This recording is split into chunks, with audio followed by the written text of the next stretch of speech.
BRS ప్రభుత్వ హయాంలో మాజీ సీఎం కేసీఆర్ గాంధీజీ కలలుగన్న గ్రామ స్వరాజ్యం కోసం కృషి చేశారని ఎమ్మెల్యే మాజీ మంత్రి హరీష్ రావు అన్నారు. నర్సాపూర్ మండలం చిప్పల్తుర్తి గ్రామంలో ఆయన మీడియాతో మాట్లాడుతూ కాంగ్రెస్ పాలనలో ట్రాక్టర్లలో డీజిల్ పోయడానికి కూడా డబ్బులు కరువయ్యాయని, వర్షాకాలం సీజన్లో ప్రజలు వ్యాధుల బారిన పడితే ప్రభుత్వమే బాధ్యత వహించాలని డిమాండ్ చేశారు. ప్రభుత్వం వచ్చినాక కేసీఆర్ గారు ఇచ్చిన ట్రాక్టర్లలో డీజిల్ కూడా పోయని పరిస్థితి ఏర్పడ్డది. మార్పు అంటే ఏం మార్పు తెస్తుర్రా నాయన? మార్పు అంటే కేసీఆర్ గారు కొనిచ్చిన ట్రాక్టర్ని మూలకు పెట్టుడే మార్పు మీరు తెచ్చింది. ట్రాక్టర్ల డీజిల్ కూడా పోయని మార్పు మీరు తెచ్చిన మార్పు. వర్షాకాలం వచ్చింది, అంటు రోగాలు వస్తాయి.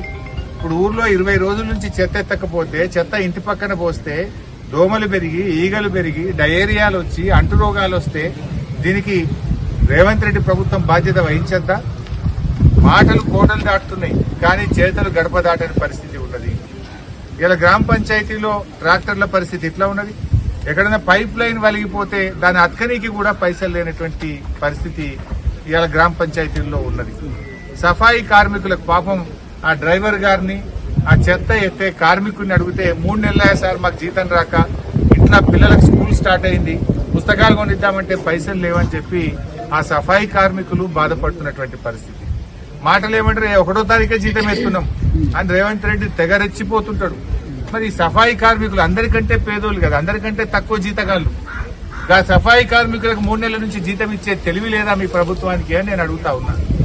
పల్లెల మీద మీకు పట్టింపు ఇదేనా అని అడుగుతా ఉన్నా కాంగ్రెస్ ప్రభుత్వానికి. పాపం ఆ సెక్రటరీ గారిని పలకరిస్తే ఆవిడేమో భయపడతా ఉంది. ఆవిడ మాట్లాడాలంటే మళ్ళీ మా మీద ఏడబడతారు అని సెక్రటరీ గారు ఒకవైపు భయపడతా ఉన్నారు. ఆ సెక్రటరీ అమ్మాయిని అడిగితే ఇప్పటికి 80,000 నా సొంతం పెట్టిన సార్ అంటుంది. నీ జీతం ఎంత అంటే 30,000 జీతం నెలకు 30,000.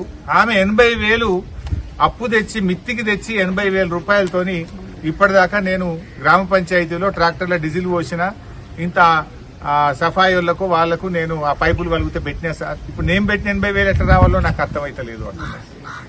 ఊర్లో ఎన్ని బుగ్గలు ఉన్నాయని అడిగిన. చిప్పల్తుర్తిలో 110 బుగ్గలుంటే 30 బుగ్గలు వెలుగుతున్నాయి, 80 బుగ్గలు కాలిపోయినాయి, చీకట్లో ఉన్నది ఊరు అంటున్నారు ఊరోళ్ళు.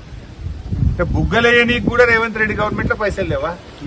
చెత్త ఎత్తడానికి ట్రాక్టర్ల డీజిల్ కు పైసలు లేని పరిస్థితి తెచ్చిండ్రు.